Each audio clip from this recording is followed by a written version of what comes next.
ಮತ್ತೆ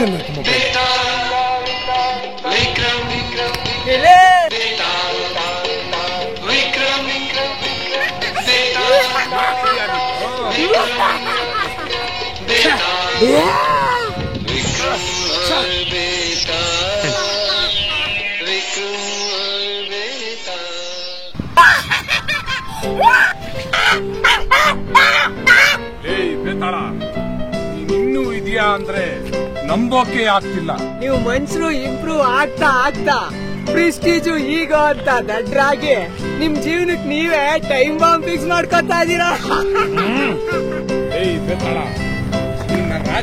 ರಾಜ್ಕುಮಾರಿ ಕತೆ ಕೇಳಿ ಕೇಳಿ ಸಾಕಾಗೋಗಿದೆ. ಈ ಮಾಡರ್ನ್ ಯುಗದಲ್ಲಿ ಏನಾದ್ರೂ ಟೆಲ್ ಮಿ ಸಮಥಿಂಗ್ ಡಿಫರೆಂಟ್. ವಾ ಯು ವಾಂಟ್ ಮಾಡ್ರನ್ ಸ್ಟೋರಿ? ನಮ್ಮ ಪ್ರಾಣ ನೀವು ಉದ್ಧಾರ ಆಗಲ್ಲ. ನಿಮ್ ನೇಣಿನಾಗ ನೀವೇ ಸಿದ್ಧ ಮಾಡ್ಕೋತಾ ಇದೀರಾ. ನಾನೀಗ ಹೇಳೋ ಕತೆ ಪ್ರತಿಯೊಂದ್ ಮನೆಗಿರೋ ಪ್ರಾಬ್ಲಮ್. ಅದೇನಪ್ಪ ಅಂತ ಪ್ರಾಬ್ಲಮ್? ಪೊಲ್ಯೂಷನ್, ಟೆನ್ಷನ್, ಆಕ್ಸಿಡೆಂಟ್, ಎಲ್ಲಾ ಕೆಲಸ ಲೇಟು, ಪೆಟ್ರೋಲ್ ಡೀಸೆಲ್ ಅಂತ ಜಾಬೆಲ್ಲ ಖಾಲಿ. ಅಂದ್ರೆ ನೀನ್ ಹೇಳ್ತಾರ ಅರ್ಥ ಏನು? ನೋಡು, ನಿನ್ ಕಣ್ಣಾರ ನೀನ ನೋಡು.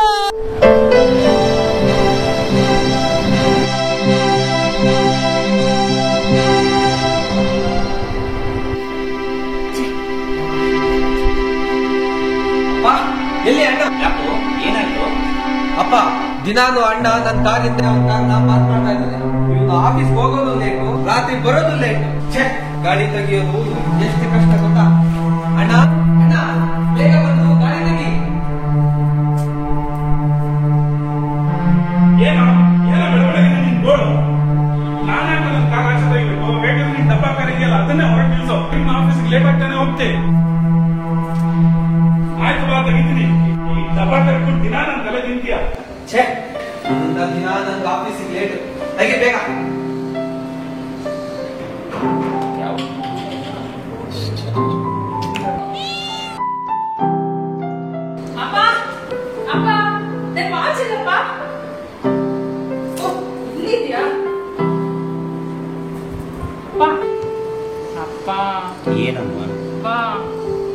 ಅವರಿಬ್ರು ತರ ನಾನು ಸಂಬಳ ಎಲ್ಲ ನಿನ್ ಕೈಗೆ ತಂದ್ಕೊಡ್ತೀನಿ ತಾನೆ? ಹೌದು. ಅಪ್ಪ, ನಂಗೂ ಒಂದ್ ಕಾರ್ ಕೊಡ್ಸಪ್ಪ. ಕಾರ? ಅವರಿಬ್ಬರು ಪ್ರಾಬ್ಲಮ್ಗೆ ಇನ್ನೂ ಸೊಲ್ಯೂಷನ್ ಸಿಕ್ಕಿಲ್ಲ. ನಿನ್ ಕಾರನ್ನ ಎಲ್ಲಿ ಪಾರ್ಕ್ ಮಾಡ್ತೀಯಮ್ಮ? ಅಪ್ಪ ಅಪ್ಪ, ನೀನ್ ಏನು ವರಿ ಮಾಡ್ಬೇಡಪ್ಪ. ಹೇಗಿದ್ರು ಕೆಳಗಡೆ ಮನೆನ ಬಾಡಿಗೆ ಕೊಟ್ಟಿದ್ಯಾ ತಾನೆ? ಹೌದು. ಆ ಮನೇನ ಹೊಡೆದಾಡ್ಸಿ 3 ಕಾರ್ಗೂ ಪಾರ್ಕಿಂಗ್ ಜಾಗ ಮಾಡ್ಬೇಡ.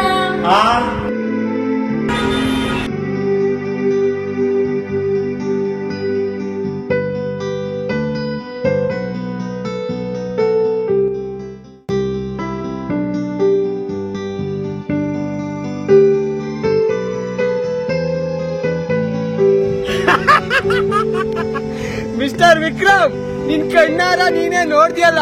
ಈಗ ನೀನ್ ಎಲ್ಲಾ ಪ್ರಾಬ್ಲಮ್ಸ್ಗೂ ಸೊಲ್ಯೂಷನ್ ಹೇಳಿಲ್ಲ ಅಂದ್ರೆ ನಿನ್ ತಲೆ 1000 ಪೀಸಸ್. ನೋಡು, ಈ ಎಲ್ಲ ಪ್ರಾಬ್ಲಮ್ಗಳಿಗೂ ಮನುಷ್ಯನ ಹತ್ರ ಇರೋ ಈಗೋ, ಪ್ರೆಸ್ಟೀಜು ಮತ್ತೆ ಅವನ ಲ್ಯಾವಿಶ್ ಲೈಫ್ ಸ್ಟೈಲೇ ಕಾರಣ. ಪ್ರತಿಯೊಬ್ಬ ಮನುಷ್ಯನು ನನ್ನ ಹತ್ರ ಹೆಚ್ಚು ಹಣ ಇದೆ, ನನ್ನೊಬ್ಬನಿಗೊಂದು ಕಾರ್ ಬೇಕು, ನನ್ನೊಬ್ಬನಿಗೊಂದು ರೋಡ್ ಬೇಕು, ನಾನು ಪಬ್ಲಿಕ್ ಜೊತೆ ಓಡಾಡೋಲ್ಲ ಅಂತ ಅಂದ್ರೆ ಈ ಭೂಮಿ ತುಂಬಾ ರೋಡು, ಫ್ಲೈಓವರ್ಗಳೇ ಇರುತ್ತೆ.